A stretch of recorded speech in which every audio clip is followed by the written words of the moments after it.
And we're live. Round 5, World Magic Cup. Paulo, Vitor, Damo, Rosa from Brazil versus Brendenmuhl from Germany. There's the sweeping overhead shot. We see the two players in the front. Super Judge John Alderfer right there watching the action. We saw Rashad Miller walking away, and we were already on a turn 1 ponder. So actually, we had a turn 0 ponder. So we're watching the monitor, and before everything's getting queued up, and we see Paulo's kept his hand. And he's like, land ponder, and the judge is like, no, wait, we gotta wait until the camera's on, for you to start playing. But then he'd already resolved his ponder while the credits were still rolling. Yeah, the opening. Okay, so he's gotten his ponder in. That's Paulo. And there's turn 1 Gravecrawler from Bernd. It's a card that's going to do a lot of work if his deck is going to do relatively well. Obviously, Paulo probably doesn't have the Celestial Purges main. No. He does have 3 Celestial Purges after board, though. So he's looking over his ponder. We see Mana Leak in his hand. We see Snapcaster. We see land and Gataxian Probe. And a probe on which he's going to put on the top. Right. And then he's going to probe for information, draw that land.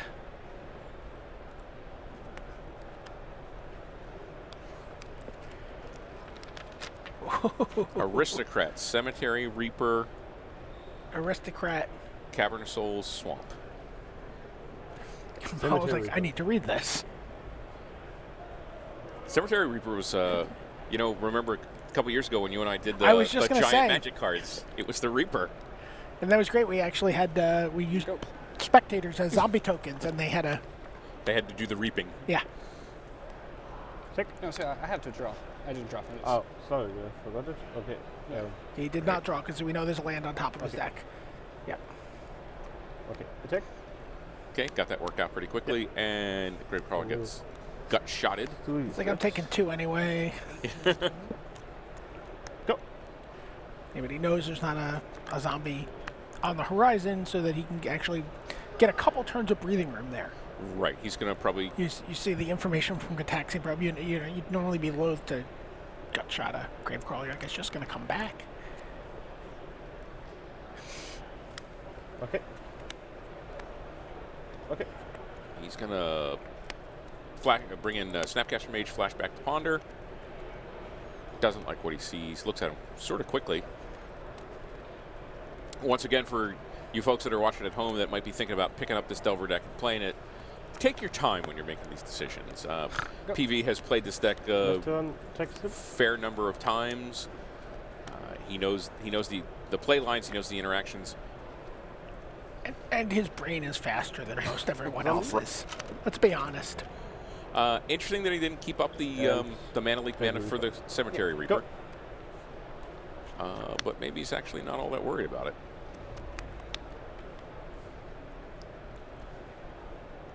Cemetery Reaper is a creature that will eat guys from your graveyard in order to make more zombies.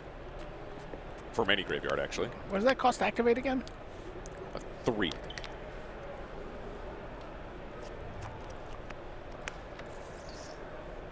There it is up on your screen. It's a black and 2.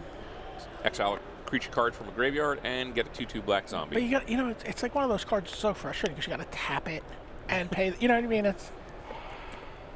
And oh, by the way, gives all your other zombies +1/+1. Oh, well, that's pretty good.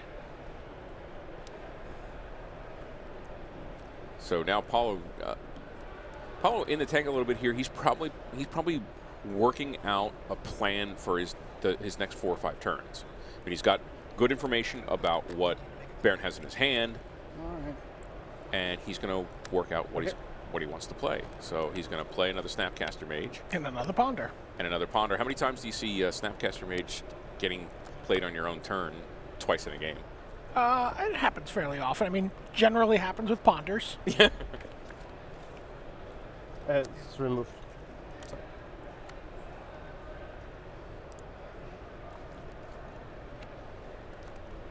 All right, that Cemetery Reaper would lose a battle, would trade in a battle with the Snapcaster Mage. Go. So he's probably not going to attack. He's going to wait to create some zombie tokens. We see misses a land drop, which could be important. That could be a very important play there, because if he plays a land, he can recast the Gravecrawler and still make a zombie token. Now he can't do both. In response, remove your Snapcaster. Yeah, See. then I lose one. Yeah, 19. Bernd making sure the technical play is very good, announcing that he's doing it in response. Restoration Angel there for Paulo, which, I mean, that card could deal some can do some damage, not through its ability, just flying over. Sure. I mean, he's got a free gut shot in his yard that he can, reset his Snapcaster with. Reset his Snapcaster with the Angel. And free gut shot at any point. Again, this is a deck for skilled players. There are a lot of decisions in the tree here. Yeah. And there's the pike. But is he gonna? Nope. He's Not gonna keep up he's Manly's just gonna. mana. No.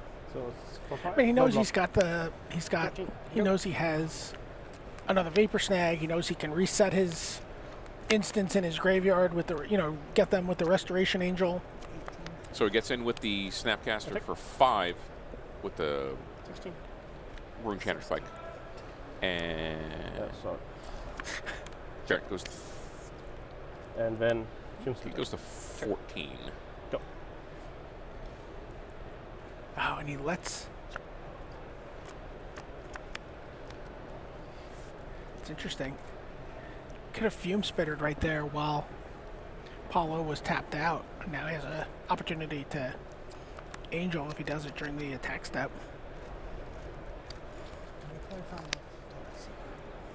16, 13. Yeah, 16, 14. 14. We have 3. 5. I have taken Okay, a little discussion over 5 the- damage from him and 1 damage Oh, from this that. is a So, 19. so I'm at Yeah, 14. You are. Yep, get it Yep. right. Yep. Bernd had the story all broken down relatively well about having taken 5 from the Snapcaster and 1 from the Vapor Snag.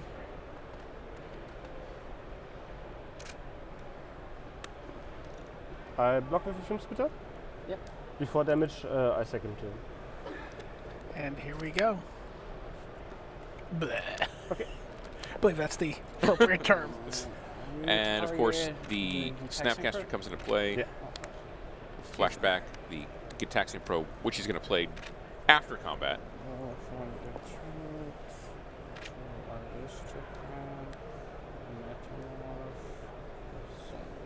Draw. Yeah.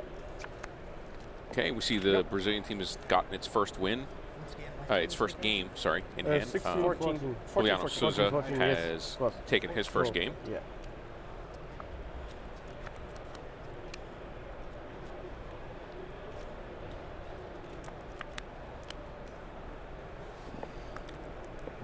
See a Brimstone Volley from Bernd. Playing red. Yeah. He's just got all the removals. How many different removal spells does he Well, have? he's got a Doomblade in his hand. He's got Go for the Throat. He's got Tragic Slap. He's got Brimstone Volley. For He's got two Mortar Pod. and to attack. He Doomblades the Restoration Angel. Go. Gets in with his zombies. Dropping PB down to 10. He's going to whip up the Pike. Yeah. And I go to 13. Vapor Snags the token. Take just- 13. Take 5. Then Do you just, if you Take don't have rotate. anything to do with your mana, do you just Oh. Thought Scour here too? takes 5 more No, he's still got another Vapor Snag. down so to 8. That's what he's debating. I think Thought Scour could be Giant Growth. This is it's a real tempo. Yeah. And what did he draw? So it's Got a 5. land, which he needed. So for 7. Yeah, Eight, right? with mana No, leak in 7. hand. 6. And I go to 6. So Bernd goes down to 6. Yep. Mana leak in hand. Oh, he doesn't have enough mana to cast it though. There's not a huge comeback cards for Bernd, especially on 3 mana.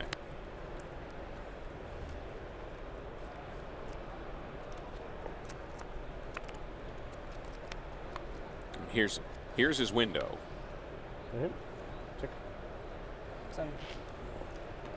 Yeah, we know that.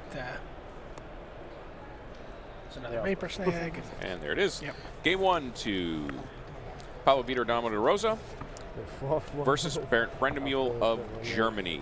So Brazilians off to a quick start in their match for the people.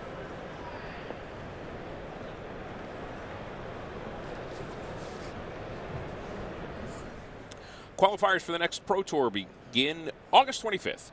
You could be on the big stage for Pro Tour Gate Crash, taking place February 15th through 17th, 2013, in Montreal, Quebec. That is in Canada. For more information, visit www.wizards.com/PTQ.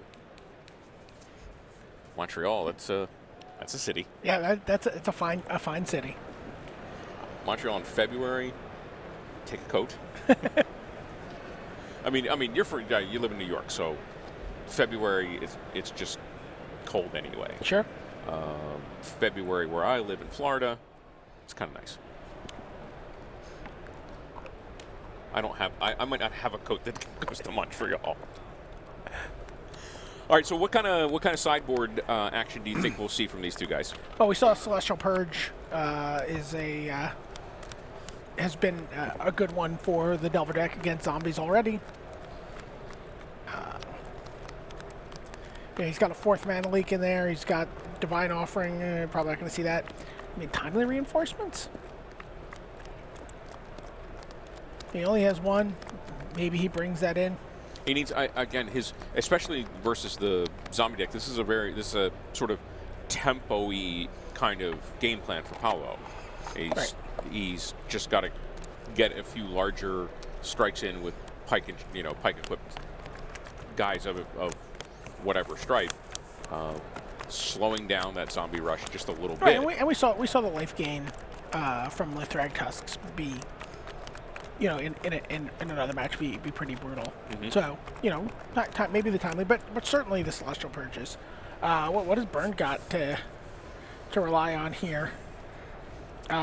Geth's Verdict. There's not a ton of creatures in play on Paulo's side of the table. Deal with them. He really just has so much removal. Dismembers, Bonfire of the Damned in his sideboard. Another result we have in from the field, Igor Skripov of the Ukraine beats Leonardo Sicchiera. So the Brazilians suffered their first game loss in round of the people. There's a nice shot of Brendenmuhl, once again, German national champion. Wearing his hardware around his neck. As is PV. Only his hardware is Gen Con badge. All right, players drawing their opening hands. Not particularly spicy for Paulo. There's no way he's not going to keep the No-Lander Gitaxian Probe hand. He's a great player. I don't think he can. I don't think he can milk anything out of that. Good shot there of Bernd's hand. Phyrexian Metamorph, go for the throat. Cavern of Souls, Swamp, Gravecrawler. So there's going to be early pressure right there. Sure. That Phyrexian Metamorph, in a lot of times, going to be a Geist of Saint Draft killer. Yeah, it could be another Geralf's Messenger a lot of the time. So going to six, especially seeing Bernd's opening Keep in mind, hand. he can also copy like a Runechanter's Pike And and steal a game. Sure. Okay. So, Paulo ponders. Card like Ponder makes a mulligan hurt a little less because you can begin to sculpt the hand that you need or you want. But we see damage is going to start coming pretty fast. I assume Paulo is looking for some of his celestial purges there. Zombie? So we see the Diagraph Ghoul and another. Cavern of Souls that says zombie. And suddenly, Paulo is facing 6 power guys.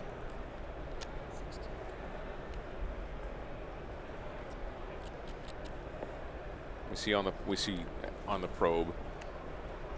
Go for the throat. No. Yeah, okay. Okay, Paulo says go, and real fast says, wait a minute. Don't go. I need to play the second land here. I need to play my land for my turn. Snapcaster gets back probe. He takes 4 that turn to do that. That seems like throwing it all the way out onto the edge. There's a messenger.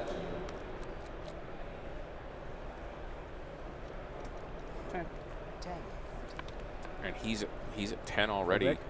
Go to 8. You lose it. Go. Oh. Yeah. Well, we saw, I mean, again, Paulo going to 6. Bernd having a pretty spicy opening draw with 3 1-drops.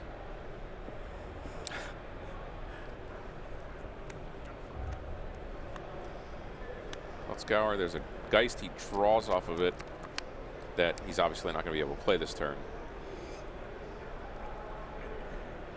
So he's going to... His brains are going to get munched on relatively well by these zombies. The Metamorph's going to come down. It's going to copy. Yep. The messenger anyway. So he's going to take 6 here. Oh, he's going to take more than that.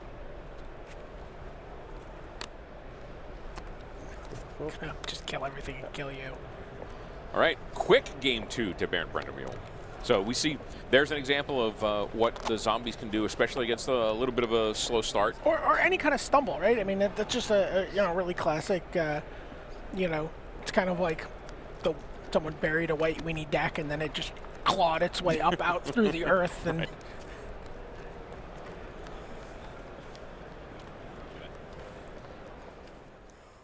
Red Monkey makes unique hand-built leather accessories embodying the spirit of rock and roll. Red Monkey leather goods are designed to break in and only get better with age.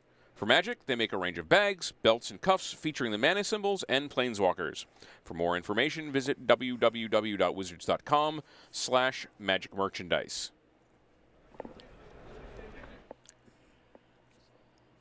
We are back in the booth. I'm Sheldon Menery. That is Brian David Marshall. We are in the middle of round 5 of what has turned out to be already exciting standard action. We got to see 2 matches last time. We have the Brazilians all in the feature match area together as a result of the vote of the people. And we're going to game 3 of Paulo, Vitor, Damo, Rosa versus Germany's Brendenmuhl. Any difference in Paulo's sideboard choices? it didn't look like being on the play. It didn't look like he did anything differently. I couldn't see quite everything, but definitely there were no celestial purges in his sideboard. And that seems to be his emphasis. And I didn't see I don't think I saw the timely reinforcement, so that might have also come in. So again, his plan has got to be tempo, and he doesn't need much time, especially with a Rune Chanter's Pike, to get a lot of damage over Bernd's way. He does need to forestall what we saw again, like Bernd really came out of the gate in that game and had 3 2/2s on turn 2, right, which translates into quick loss of a lot of life. And 3/2 power, and he couldn't deal with that Gravecrawler, right? He couldn't block the Gravecrawler, kill the Gravecrawler, because it was just going to come back. There were enough zombies in play that Paulo wasn't going to be able to keep it at bay. Mm-hmm. So if you had found yourself qualified for the World Magic Cup, what would you have played in the standard round? I've been playing Clifford the Big Red Trading Post. Okay. You want to share with our friends in the audience? It's just a big red deck that uses Trading Post and Zealous Conscripts and we're underway here, so let's talk Well, about this instead. It looks like they're underway. They didn't decided not to hold the match, and we see we're 2 turns in. Visible soccer for. And there's the guest verdict we talked about out of the sideboard for Brendenmuhl. Perfect answer for Geist of St. Traft or Invisible Stalker, especially a deck that's playing really one creature out at a time. Yeah, about the only thing that can blow up in space on that is if Paulo has the opportunity to flash in. Oh, the Blade Snapcaster Splicers came in out of the board as well. Zombie. And messenger. 17. Go. I like the way this Brendenmuhl kid plays. Crisp, neat. Well, just announces all his stuff really clearly and well. Doesn't want to try to create any confusion. Yeah. Looks like he's holding a land-heavy hand there. And he's got 4 lands and a Cemetery Reaper. So he's going to need to draw some juice. We see Runechanter's Pike for Paulo. We see a Vapor Snag. Again, maybe not the best thing to do with Geralt's Messenger. Blade Splicer will give you that Golem.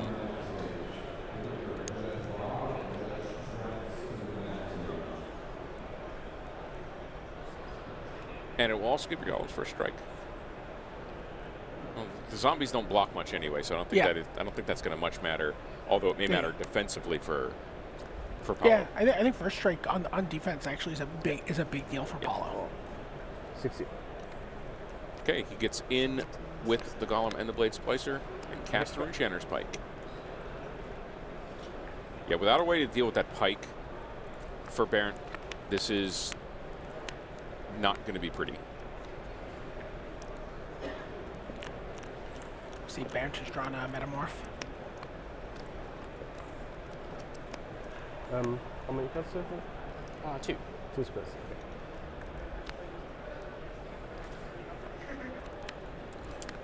So, yeah, I mean, like you mentioned earlier, the possible play line here is for him to copy the Okay.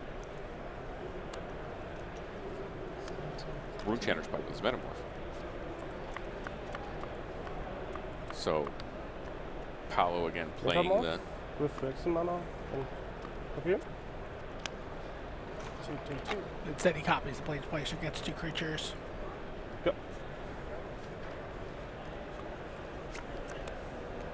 Yeah, he really wasn't in a position to steal a counterattack, so.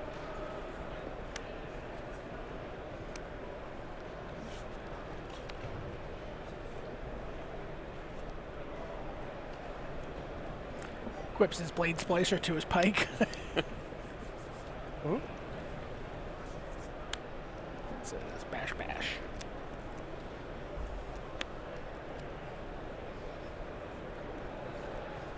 It's got Block for token and block for next person. Okay.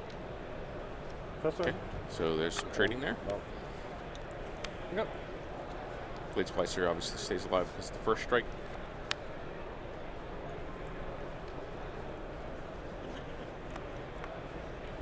And with can you get a count there on Paulo's graveyard? Is that 4? It looks like 1, 2, 3, and one of them's an Invisible Stalker, right? Just 2. Right. That is correct. Okay, so there's the messengers come back down again, drains Paulo for 2. And the Invisible Stalker gets turned into a Spirit Token with the Marlin Hawk. One moment. That's okay. Yeah, you'd rather kill that piked creature in combat so he can't re-equip. Let's go.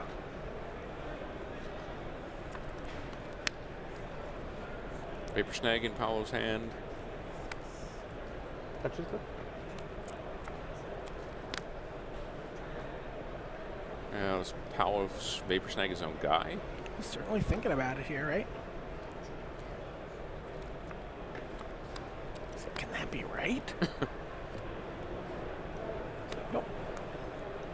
No, it is not. Okay. Go. Equips up the token. Messenger untaps.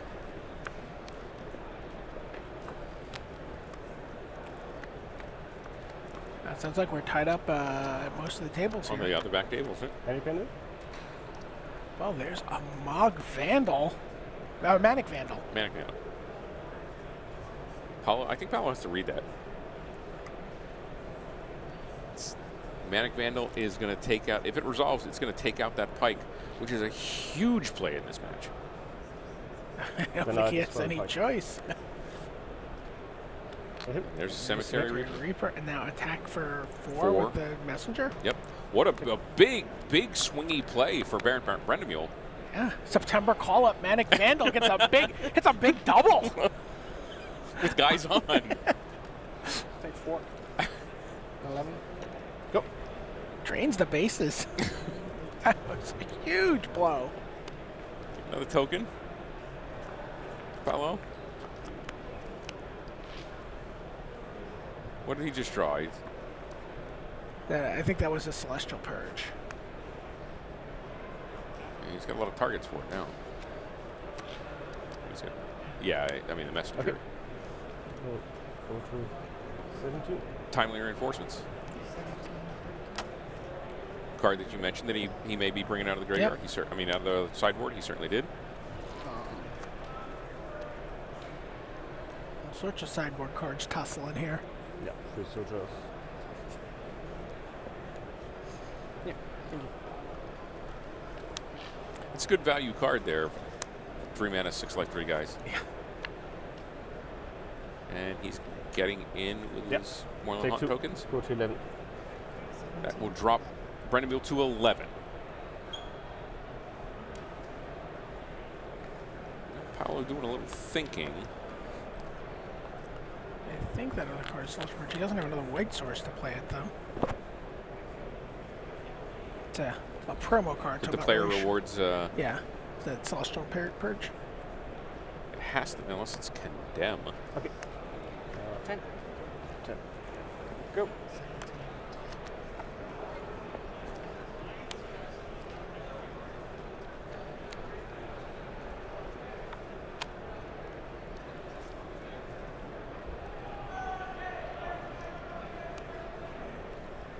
So, Haymaker after Haymaker, that Manic Vandal play, another Cemetery Reaper. What up? But start pinging down your army.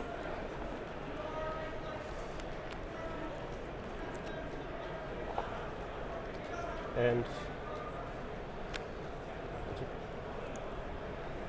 And Bernd is battling into the red zone with Manic Vandal and Giralf's Messenger. And Messenger's a guy you don't want to kill because you're going to get drained and he's going to And it's be a bigger. 4/3 right now because of the Cemetery Reaper. So I think a chump is the play for Paulo here. 10. He is okay. Then we so take 2. USA's Go to Al 15. Vinnick has taken his match 2-0 versus Sheldon Carnero. To flying token. And when I equip the messenger. Yep, he shoots down 1 spirit token, moves the equipment over to the Messenger.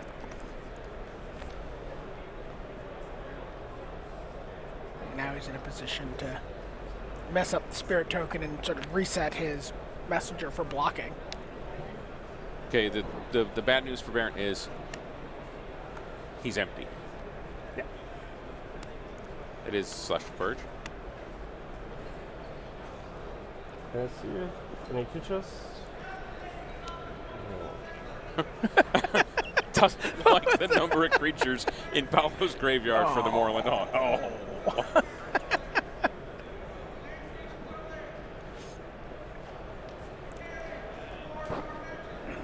Follows at a healthy I 15 sacrifice thanks this to one that. To kill the spirit. He comes back with Undying, you lose 2. Yeah. All right, but the Messenger has to come back into play tapped, so he can't And block. then I take 2. Go to 8. Go.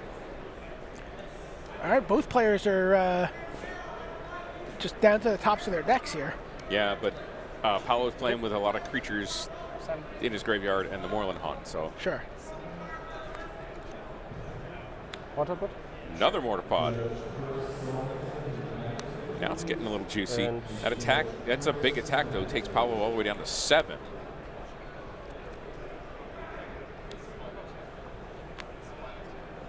Equips the Vandal with a Mortar Pod.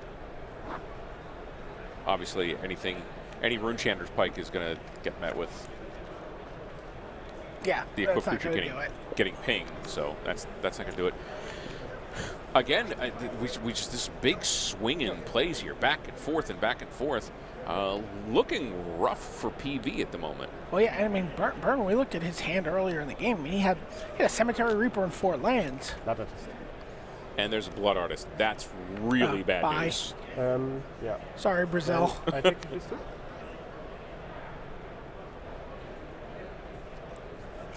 Yep, Blood Artist. Whenever a Okay. Blood Artist or another Then creature you lose dies, 2 and I do 2. Yep. it drains for 1. So Paulo will lose 1. Bernd will gain 1 for each. 5. That's a swing of 2 right there. Paulo goes to 5. Sacrifice 2. And you lose 1. So you go to 3. And then to 11. Equipment. Paulo sees the writing on the wall for the equipping the Mortar Pods Oh, and wow. sacrificing creatures. Blood Artist, 7-point swing, taking the game for Brendenmuhl. He wins the match 2-1 versus Brazil's Paulo Vitor, Damo, Rosa, and it looks like Brazil currently is 1-2 in the match of the people. I think we have one more match left on one of the back tables. We'll see if we can get to that action right away. Haymaker Magic. Yeah. No, it's So, good luck for the rest. Join in the fun of Magic Celebration on September 8th at a local game store near you. Play in a Mini Master Magic event at no charge, compliments of Wizards of the Coast. Each participant gets 1 Magic 2013 booster pack while supplies last. For more information, visit www.wizards.com/Magic Celebration. sweet. Yeah, that was just brutal. I mean, again, the reason people are playing a zombie deck is presumably the reason you would play any deck that's not Delver Is in it matches standard up. is because it's going to match up well against Delver. And, Yeah. you know, they just have all these cards that are just problematic for you. You're like, okay, you dealt with my Gravecrawler. My Gravecrawler's back. Okay, you bounced my Journal's Messenger. Oh no. Right. The only effective answer there is Celestial Purge. And otherwise, again, Gravecrawler.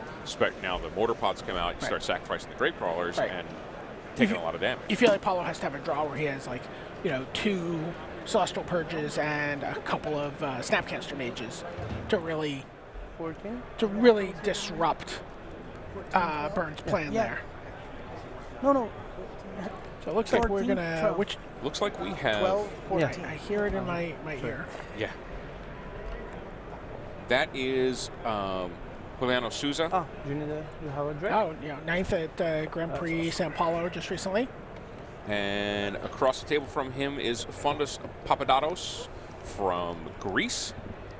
This match is 1-1.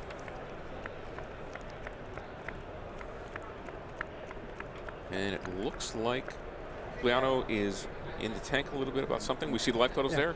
Souza that one at is that, 14, right? Yeah, sure. Papadatos One- at one- 12. Oh, there we go.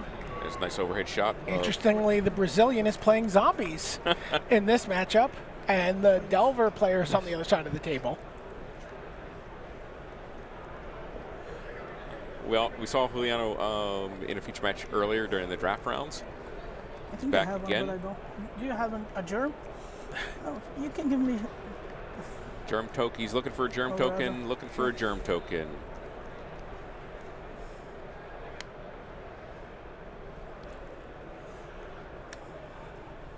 Restoration Angel flashes in.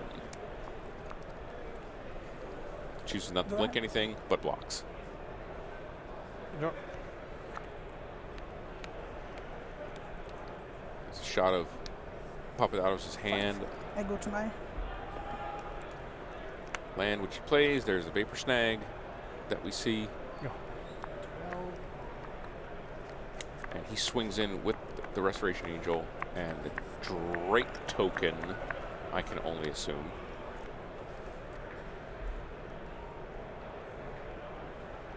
There's the Blood Artist.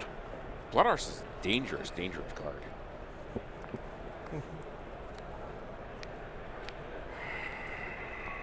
Thought Scour, the other card in Papadatos' hand.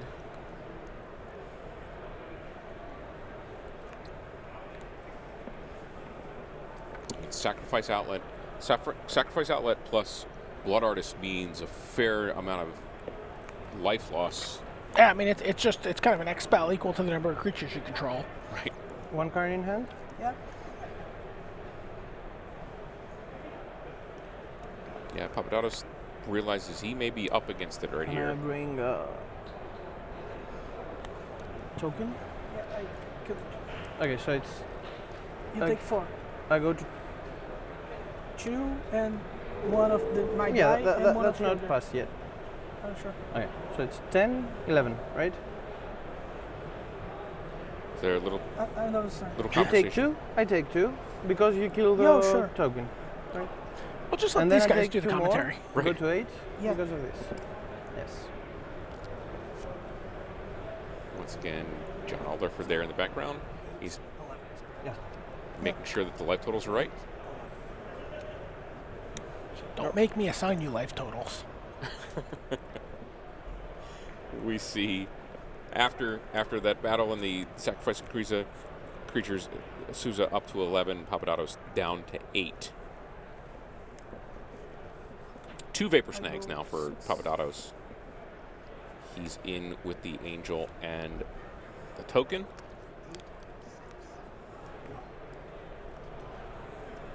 Taking Souza to 6. Souza draws the land he needed for the Falconwrath Aristocrat. The elusive sack outlet. Yes.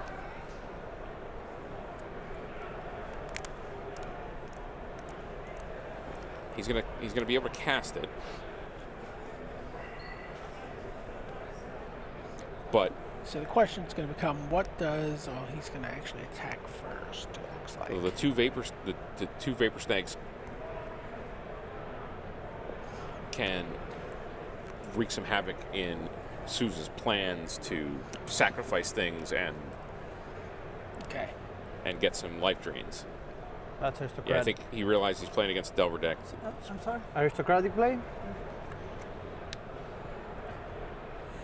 Thinking. Sure. Is that on the stack? Sure. Clear communication, good. Yeah, he's going to do Vapor exactly what we suggested. He's going to start bouncing. So you're down to 5. He's going to Vapor Snag the Blood Artist. Okay. Takes Souza down to 5. Oh, he's not really going to care about the Grave Crawler. Right. And he's got, looks like Moorland Haunt online. Actually, have another one. Yeah, sure. Intended. And that's it. So, Fondas Papadatos takes Juliano Souza down 2 games to 1. Double Vapor Snag, usually pretty good when you have a couple of flyers Sure. ready to come over.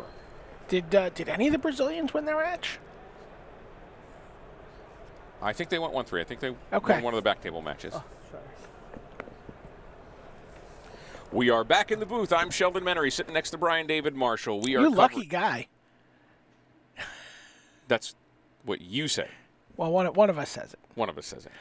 No one on the Brazilian team is Yeah, saying right. that because they actually went 0-4 They 0-4'd in the the match of the people. Yeah.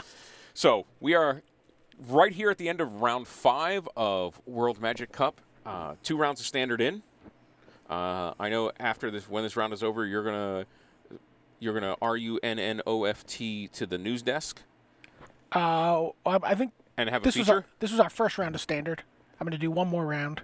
This was our second round of standard. This was our second. We've been in here two rounds. We've been in here 2 Oh, rounds. I'm out of here then.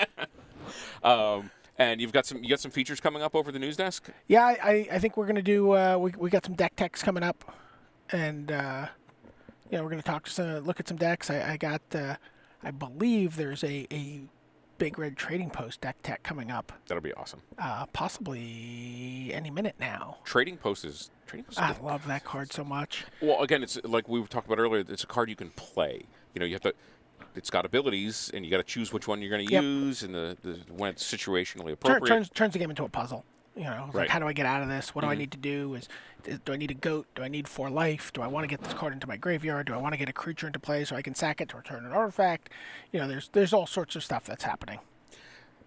But don't worry, Brian is going to be replaced by Zach Hill. So those of you who want to see some insights into R&D will probably take a little bit of different tack. You know, hey, Zach certainly designed some of the cards that we're going to see the guys play. And it had a very heavy hand on M13 in terms of how that set ultimately looked. He was in charge of getting the final buff and polish on that set, making sure it made sense. Making sure it was balanced. Changing around mechanics, making sure it was fun. I mean, they did a great job. So Okay, so Brian David Marshall will be out. Zach Hill will be in. But right now, we are going over to the news desk with Marshall Sutcliffe.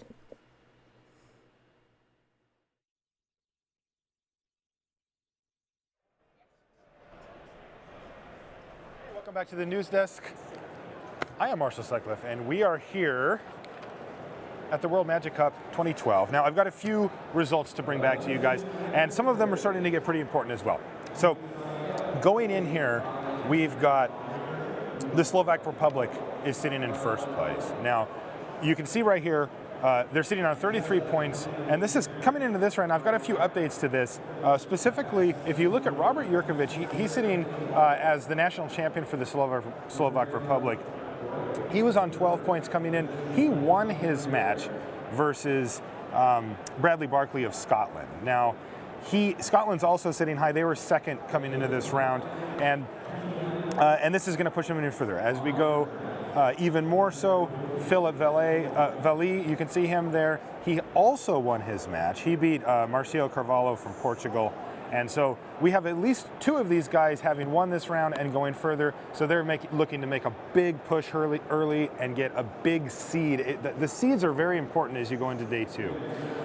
Looking down the line a little bit, we've picked a few of these out. You can see on the left-hand side we have which position these teams. This is not in order. There's teams in between, but we've got France sitting in 4th. Now this is kind of a story because you can see a name there, Raphael Levy, and Raphael has been playing longer than almost anybody. He's an extremely consistent, well-respected pro, but the guys with him aren't some of the normal names that you would always see. Also, as we go down, we see Brazil, Paulo. He's the #1 guy from that team. He's the national champion. We've seen him on 9, and as you can see, him and all of his teammates are on 9 coming in. Now, one of the things that you need to look out for is the 4th player. The 4th player at the end of today is not going to be playing in the next 2 days. They will be around to coach, to help, to do things, but they're not going to actually be playing. So when you look at it, you can see that, for example, Slovak Republic has 12-12-9-9. If you look just down at next one at France, it's 12-9-9-3. So what that means is that teams like the Slovak Republic and teams that have somebody with a high total down at the bottom have a bit of insurance going in. The last one I want to take a look at here before I throw over to Zach, he's going to be doing a deck tech, is the United States. Now you see Brian Kibler, Alex Bleineck, and Joe Panaccio, they're all on 9 points. Who's that guy at the end of it? It's Luis Scott Vargas. He's in trouble. Now, I don't know if he's won this round yet. We're going to find out as soon as we can, but he is at risk to not actually make it to the day 2 portion. Now, he would be there coaching, and we all know Luis, he's a good communicator. He would be great as a coach, but is Luis really not going to be sitting there playing when we get to that round? We're going to find out. We're going to get the round result for this today. And if he doesn't put together a string of wins here, he's not going to be there. Okay, so for now, though, we have Zach Hill. He's over at the wall, and we're going to bring you another standard deck tech. So right now, we're going to send it over to Zach.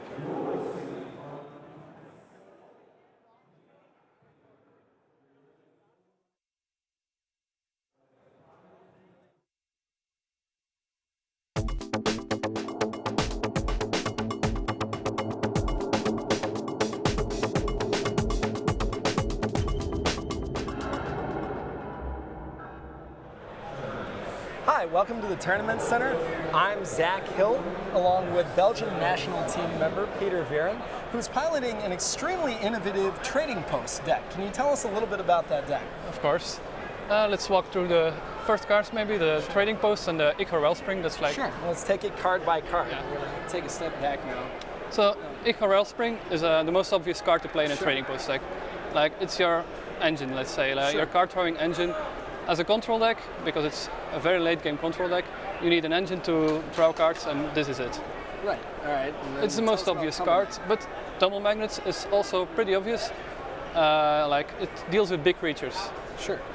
It taps them for a turn. It also deals a lot well with equipment. Yeah. Runechunter Spike, because you only have 3 turns with it, but it's fine. After that, you sacrifice it for a card. Right. It's good enough. Right. Gets the job done, and then another Wellspring, I guess. This is just a role player, and this as well, of course. It's nice to have one of these. Oh yeah. It gives you options when you have an Ichor Wellspring and a Mycosynth Wellspring. Right. Like if you really want a land, you can sack this one or play this one. Sure. To get you further advancing your game plan. But you don't want a lot of these because it doesn't really do anything. You just accumulate more lands, and if you actually need business, it won't help you. Right. Now, obviously, the card that's not featured on there, but that's absolutely integral to the deck, is the card Trading Post. Yeah. Now, before we get to some of the other cards in the deck, Trading Post does a lot of things. Yeah. Now, first of all, why did you want to build a Trading Post deck, and just what does that card even do? Well, the moment I saw the card in the spoiler, I knew that's my card. Like, it has all those cool abilities. It lets you trade one resource for another, and I really like cards like that. It gives you a lot of options all the time in the game, and going late in the game, it's unbeatable. Oh yeah. Like with Wormcoil Engine, you can recycle the Wormcoil endlessly, creating an unbeatable late game plan. That makes sense. So you've got an unbeatable late game plan. One of the challenges, though, is getting to the late game in the first place. Yeah. Now, looking at these cards, it sounds like you devoted a lot of effort to doing that. Yeah. 4 copies of Galvanic Blast, 4 copies of Whip Flare. Why are you playing these specific cards? Yeah. So once you want to play a Trading Post deck, you have to choose your colors, because Trading Post is just an artifact. Sure. And you can play a lot of colors. I've seen a lot of builds floating around, black, white, red. I think red is easily the best option. Really? Because once you're playing with Ichor Wellspring, you're just playing a lot of gas in your deck. You're just drawing cards, but you're not interacting with your opponent. You're not actually doing anything. So you need cheap removal to interact with your opponent to kill the Delver, because that's what the format's about. You have to kill the Delver, the mana guy, and Galvanic Blast is just the best card for the job. Makes it's sense. very well positioned in the format. It kills Delver, mana creatures, there's almost nothing in the format with 3 toughness. And once you get to a bit later in the game, you have 3 artifacts, and then it perfectly kills Restoration Angel. You mentioned specifically Mana Elves and Delver of Secrets. What percentage of the metagame, what percentage of the environment do you expect those 2 decks to be? Well, between Birds of Paradise decks, let's say, and Delver, I think we're talking about 70, 75. Wow. Okay. So I think that's huge. Of course, maybe it's a bit less, maybe, but there are also like zombies, green, red aggro, like everything. Everything is vulnerable to a shock. And like you said, getting Restoration Angel later is, of course. and even Hero It's Blade not, Hold it's not if a they dead try to card late game. It also deals well with Planeswalkers if you get paired against like Esper. Oh, okay. Or maybe like Delver decks that sideboard a Tamiyo or a Jace or something like that. This prevents it from going ultimate. And you can generally live with it being in play for a couple of turns, but this makes sure you don't get ultimated. Sure, so the fact that you can actually burn your opponent's face is really important. Yeah, now, relevant. obviously, Whip Flare does not allow you to do that, and yet you're still playing 4 copies. Is that again because of those 1-mana creatures you were talking about? Yeah, 1-mana creatures, so the birds and the Avacyn's Pilgrims, because those it kills with a lot of value, of course. You swipe their board. But most importantly, it's the best answer in the format to Gaze of Saint Reft. Oh, okay. Which is the biggest threat in the format, I think, for a control deck at least. Conveniently 2 points of toughness. The hexproof doesn't matter when you're hitting everything. Of course. And also, it's cheaper than Gaze of Saint Reft, so you're actually getting an advantage there. All right, so we've seen a lot of both these types of cards. A card we don't see very much of is Blasphemous Act. Now, 9 mana, of course, not really 9 mana, but why do you need to move from dealing 2 damage to dealing 13 damage? Yeah, that's a large gap. This is the only card in the deck that's bad against Delver. Oh, yeah? Because they only have like 2 creatures out. Right, you're not going to get to 7. You get to play 7 mana. You get to pay 7 mana and close it to Earth. Sure. I mean, late game it still does something, but it's the one card you always cut against Talver. Oh, okay. But why is it still in the deck Yeah. if it's bad against Talver? Because it deals with everything else. Maybe basically the Potex, they create those enormous board states. Sure. They get pot going for a while.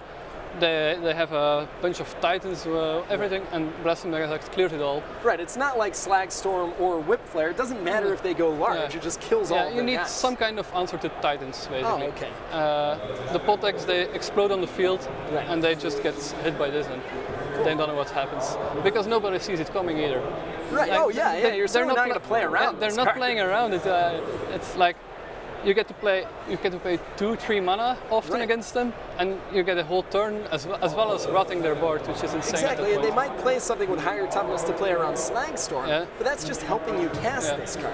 All right, so we've talked a lot about our answers. Let's spend a little bit of time now talking about the threats in the deck. You don't just sit and kill their guys, you end up casting cards of your own. Now, obviously, that's all not a these threat. cards all these cards gain you life. I imagine this card helps you get to your threats over here. But Yeah. first, I mean, Pristine Talisman, Yeah.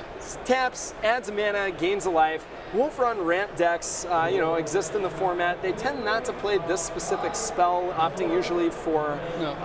the Sphere of the Suns. Yeah. It was called Gemstone in testing. I was trying to think of it. Why are you playing Pristine Talisman specifically? Several reasons. First, trading post deck goes very late. Oh, the game sure. can last 20-25 turns. If you have this in play for 20 turns, you have doubled your life total. If you had two of them, Pretty good. yeah, we had a lot Right. of games like against Naya decks where the game was very long and they've dealt 50 damage, but whatever, I didn't die. I have so much life gain in this deck. Right. And another reason is you're not ramping to 4. Oh, Like okay. it's a whole different game plan from Ram decks. They go 2-drop, 4-drop, 6-drop. This doesn't. This has 5 drops. Okay. So you don't care about the 2-1 accelerator. At 2 you're playing an Ichor Wellspring or Whip Flare. Right. You don't need any acceleration towards 4. You don't have any 4 drops to speak of. Of course, Trading Post is 4, but Trading Post is actually 5 drop. Yeah, because exactly. you want gotta to spend activate one it. to activate Yeah. it. You don't want to just run it out there and get hit with Ancient Yeah. Grudge or something. So you're accelerating to 5 drops more than 4 drops. All right, so speaking of 5 drops, Yeah. now all the cards we've seen up until this point have been mono red, and yet you've got 3 copies of Thragtusk. Yeah. Now, like Talisman, it gains you life. Unlike Talisman, it kills your opponent and is really good against removal spells. It seems like a pretty big mainstay of the deck if you're splashing an entire color for it. Why Thragtusk? That's kind of a weird story. Oh, yeah? It wasn't, of course, the deck started mono red. Sure. But I started splashing green for Ancient Grudge Oh, and cool. Cassic Wolfrun actually. Really? Yeah. But once I had green, I added a little more green for Thragtusk, mainly to deal with Gaze of Saint Raft again. Like, sense. it all revolves around Gaze of Saint Raft. You have 4 answers in Whip Flare, but that's not enough.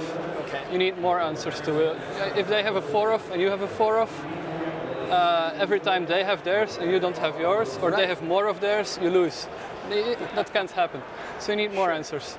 And of course they have ponders and stuff like that. Exactly. So this is a good answer to Gaze because it has protection from Vapor Snag, of course. The unwritten text on the card. Yeah, like you Vapor Snag it, there's a 3/3 blocker. Awesome. Now, finally, we're getting to Big Papa himself. We've been sort of talking around this, but when we talked about Trading Post, you said Worm Coil Engine was one of the key reasons that you wanted to play the card. Yeah. Why is this guy so good right now? First of all, against aggro decks, he's the man. Like against zombies, they hate to see this guy. Sure. Green red aggro, everyone hates this guy. Against Delver, it's kind of a different story because they have Vapor Snag. Right. He's traditionally been weak against Vapor Snag Yeah, of course. because he doesn't have a comes into play ability. He just gets bounced and you die. Now, Right. if you have a Trading Post in play, or a Phyrexia score and 8 mana, then it's a different story because they Vapor Snag, you sack it, and you still have You still have 2 2 more blockers, guys. one of which still has lifelink.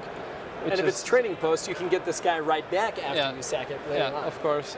So once you have 2 worms, you can sack 1 worm to get the worm call back, and you go infinite. That seems very good.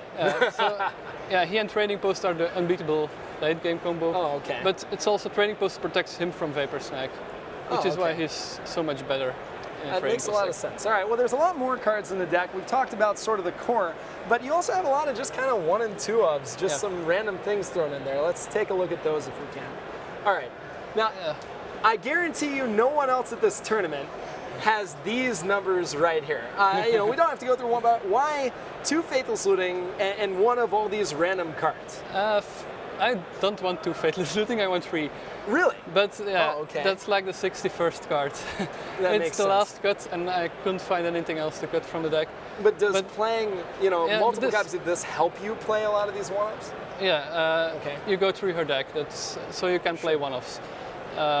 Wellsprings, Trading Post, looting, all help you find the one-offs when you want them. Gotcha. But looting is really good in the deck.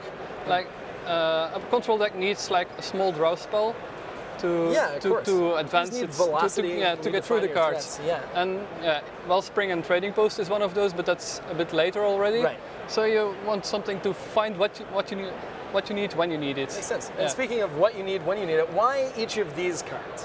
The Metamorph is kind of the 5th Whip Flare against of say Draft again. Oh, okay. And yeah, he does a lot of other things. He's good against Titans, of course. Yeah. There's like a Wolverine and a Nexus in the deck, so if they play Primeval Titan, you can steal their game. You tap theirs with a Tumble Magnet, and you make your own Primeval. Oh, that's super slick. There's more of these in the sideboard just for that game plan. Awesome. Just one main deck because it's a bit narrow. There's not always something you want to copy, but the one is fine. Sure. Now, the last deck we had up here was a Wolf Run deck featuring 4 Solemn Simulacrums. Yeah. Why just one of these guys? He's not good enough. He's like barely good enough for the deck. Okay. So he gets his slot, but you never want to draw 2. Makes sense. That's the point. If you have a hand with 2 of these, the second one doesn't actually do anything. Oh, okay. You've accelerated far enough. He's okay with Trading Post. You get to draw 2 cards when you sack him to a Trading Post. That's kind of redundant. So, yeah, he's okay, but he's a 4-drop, and you don't have a lot of room at that spot, and so it's just a single copy. Hey, now, Coldotha Phoenix is a card we haven't seen a lot, especially with the printing of Thundermaw Hellkite. It's a card that I didn't really expect to see here, but you sort of snuck this guy in. Is he just there to be valuable, or is he serving a specific role? He's doing a lot of things the rest of the deck isn't doing. Okay. That's like, so he attacks Planeswalkers. There's not a lot of Planeswalkers around, but if you face one, he's one of the guys that can help beat it. He blocks flyers. There's no flyers in the deck, and that's pretty relevant that he can block a Restoration Angel, a Delver. It's of course more of a late game card. Makes sense. He also has tricks with Trading Post, of course. You can sack him to return an artifact, upkeep, bring him back. But Cute. that's cute. That's the word. Because it's more cute than you actually do this. It's just another line of play. So I'm that's sure, why in it's the a late game. singleton. But Makes sense. he does things the rest of the deck doesn't. And speaking of doing things the rest of the deck doesn't, one Miser's Exactly. copy of Ancient Grudge. Is that just for value? Just get him? Yeah, he's the best card in the deck. Yeah, there's every deck in the format almost has like a couple of artifacts. Okay. Not a lot of them, but they're very important. Like Runechanter Spike, Birding Pot, like sometimes equipments like Mortar Pots. There's not a whole lot of them, but so you don't want a bunch of Ancient Grudges stuck in your hand. Faithless Looting helps a lot because you can discard this. You can also discard this always. It's always fun because it's cheaper actually. Well, it's like the first copy gives you a lot of additional value over the second one because you can access it at some point eventually. Yeah, there's a second copy in the sideboard, of course, for the matchups where you actively want this. Sure. But it's really good, the single copy. All right, well that gets us through the spells. Let's talk about the deck's mana base. Now, I obviously Rootbound Crag, you're going to want to play in a red-green deck. Something that surprised me, what's not up here is Copperline Gorge. Why are we not playing that card? Because it's bad. Well, that's very simple then. It makes perfect sense. So why is it bad? Okay, so this is a deck that goes for 20 turns. Okay. And you don't want your lands to come into play tapped at any point. Really? Because Trading Post has between Wellsprings and Trading Post itself, you can tap out every turn once you get the engine going. Even on turn 9, because you have so many different activated abilities, you need all that mana. Well, you could maybe do it one less, but it's like it costs half a card, that's basically. Yeah, because Ichor Wellspring or Sacco Wellspring, that's like 1 or 2 mana to draw a card. Right. So every mana you lose is like half a card you lose. Wow. So also like there's no green cards before Tractus, so you don't really need the untapped green early. There's a lot of mountains as you see. Yeah, and I wanted this one to is talk about easy. there's no problem playing this, but Copper Line Gorge is just not necessary because you only need green by turn 5 or so. Oh, okay. Now we're playing one copy Yeah. of Kessig Wolfrun. Now you said though the reason you arrived at your 3 copies of Thragtusk was because you played one copy of Kessig Wolfrun. How did that happen? How did you decide that you wanted exactly one of these? Well, I was weak against ramp, so I needed a cyber plan against that, which involved the metamorphs, of which one has snuck in the main deck meanwhile. So Kessig Wolfrun was part of that plan, because as I said, you can steal their game plan. You search up a Nexus and a Wolfrun, and you kill them with a Primeval Titan like they are supposed to do. But once it was in the deck, I actually figured out it had much more use than that. The most important is Wemcon Engine. Something that happens often with that card is it gets jumped, and then they blink it with Restoration Angel, or they sack to a Mortar Pot. And you don't gain your 6 And you don't life. gain 6 life, which is the whole point. That's so important. Right. But yeah, trample.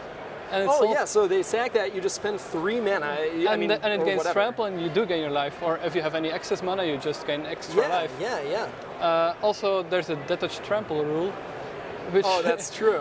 that's not that relevant, but it's fun. it comes It's fun up when it happens, sometimes. and people probably won't see it coming either.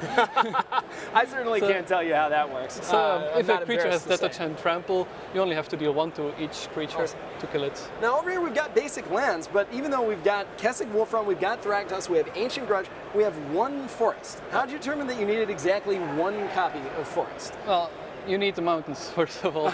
You want to be able to play turn 1 Galvanic Blast. Awesome. So you want as many mountains as possible, and I think 11 is just about right. All right. The 1 forest, it's enough. As I said, you only have a couple of green spells, and you need them only late. But between the forest, 4 cracks, the Mycosynth Wellspring, the Solemn Simulacrum, and 1 Cavern of Souls, there are 8 sources, which is fine. Sure. I mean, if blue-black zombie decks can get away with playing like half a deck of blue cards of just 8 Yules, then I can get away with 8 sources for 3/5 drops. Fair enough. All right, so that's all the mana sources that have to do with red and green mana. Let's take a look at the colorless sources. You've got several more utility lands. If we can take a look at the next slide. You already mentioned, of course, Cavern of Souls. Why 1 Cavern of Souls? It's the 8 green source. Sure. So that's just why it's there. So it's part of the puzzle. Yeah. Inkmoth Nexus, you mentioned to use the red-green ramp decks plan against them. Yeah. Is this mostly to search up with your Phyrexian Metamorph? It has a random value, of course. Yeah. It gets you Metalcraft. It can block. If there was more room for colorless lands, it would be more Nexuses, because the other lands don't add much in multiples. Nexus would add more, but yeah, I don't want less colored lands, so it's just 1. All right, so we've got 1 of those. Buried Ruin is very interesting to me because Trading Post already allows you to get your artifacts back. Yeah. Was Trading Post just not enough recursion? Did you want just a little bit more? This is like, sometimes you get out of gas, and having a Buried Ruin mostly it gets back Ichor Wellspring actually. Oh, okay. So it's often when you have a Trading Post and you're drawing cards, but you just have a bunch of lands, or not what you need, and this keeps the engine going, gets back a Wellspring, and you draw more cards still. Of course, it can always get back a Wormcoil. Or like a Tumble Magnet even, if that's what you need. Sometimes you just need to stay So alive. it's just a little value land, but you don't need multiples of this, because you don't activate it all that often. Makes sense. All right, now finally something that we are playing more than 1 copy of. at Kind least of something. Trading Post, I guess, 5 through 7 in some sense, at least with your Wellsprings. Phyrexia's Core. You've got 3 copies. Obviously, you probably care more about the sacrifice aspect. Does the life gain came up in concert with Pristine Talisman too? Or? Of course, it's just that little extra life gain. Sure. But the whole point is being able to sacrifice Wellsprings. If you don't have a Trading Post, this is what still gets you some cards. Even if you're not getting the full value out of them, like you get with Trading Post, but it's a backup Trading Post. You're still paying 3 mana, I guess, for a life and a couple of cards. It gets the job done, especially if you bring it back. All right, well, that's Peter Viren here today at the Tournament Center with probably the most innovative deck at the tournament. Peter, great luck today. I want to see what this deck can do. I want to see more matches, and thanks for showing up. No problem. All right, Zach Hill at the Tournament Center. We're going to kick it back to Marshall Sutcliffe over at the desk.